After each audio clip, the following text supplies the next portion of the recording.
From detecting fevers to detective work, it's time to unpack the most interesting house call of the week. House call being that unique little feature exclusively available to Hello Doctor subscribers that gets a doctor to phone you back whenever you need advice. Tell me about the call this week, Seth. Well, for me, Michael, I don't know about you, there's nothing worse than that itch that just won't go away. No, don't even talk about that. Poor Lauren, a 38-year-old, called this week complaining of just that. She's complaining that she's got itching in both her feet. It feels like, she says, thousands of little creatures taking up place, like living inside her feet. She says that she puts ice packs on it and then the pain sort of goes away, but the moment her feet warm up again, the itching comes back. That sounds terrible. I've never been one for creepy crawlies at the best of times, but having that sensation over my feet, couldn't be very pleasant for anyone, even the biggest of fans. So itchy skin can have hundreds of possible causes, the most common of which are skin conditions like viruses and rashes, like eczema if you like, internal diseases, liver, thyroid, celiac diseases, an allergic reaction, a reaction to medication, and shingles. Well, my first question actually was about pregnancy. I asked her if she was pregnant. Okay. She said no, very, very quickly.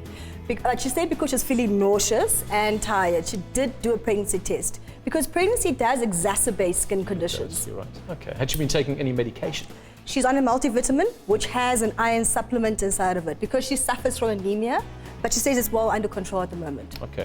I mean, you talk about medication. A medication would generally create a rash all over the body if you have an allergic reaction to it, not just specifically to the feet. It's good to have ruled out anemia too, because itchy skin can also be one of its side effects. What about other allergies? She's allergic to cats. And besides that, she's got no other allergies except for housework. I'm glad she could still keep her sense of humor. Too. Yeah, absolutely.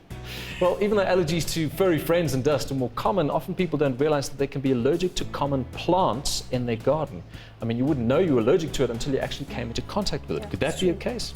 Well, if she'd been walking around barefoot in the garden, that could be the case of her having the itchiness in both feet. But she assures me, because it's been raining, that she hasn't really been she's using her wellies a lot, basically, yeah. Her Wellington boots, wellies. Yeah, her wellies. Wellies, what are wellies? Okay, so you're left with those things excluded. A skin condition, like eczema, we said, internal diseases, liver, thyroid, celiac diseases, and nerve disorders like shingles. Well, I was able to rule out the eczema, because skin conditions in general don't result in nausea and tiredness. That's true. And she didn't have any strange rashes or spots that could be due to shingles, for instance. So I was thinking now it's more of an internal problem. Okay, I would agree. What kind of lifestyle does she lead? She's actually quite a healthy young lady. She runs, she keeps her weight under control, she's got 2 kids, and basically she didn't have any palpitations, like, you know, the racing pulse rate. And besides feeling nauseous and tired and generally miserable because of this whole itchiness that she has, she doesn't have any other health complaints. But based on that discussion, I was comfortable in ticking off a thyroid hormone problem. Yeah, no, you're right about that. But if she was fit and healthy now, did you ask her about her health in the past? Oh, wow. Great minds think alike. That was my next question. Good. She admitted that she experimented with drugs in her youth, but this is like way, way back.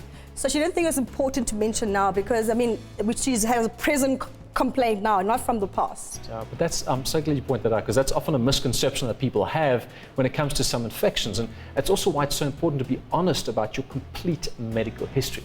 I mean, the reality is that there's often an incubation period. And in the case of something like hepatitis, you can go for years without any symptoms. That's really true.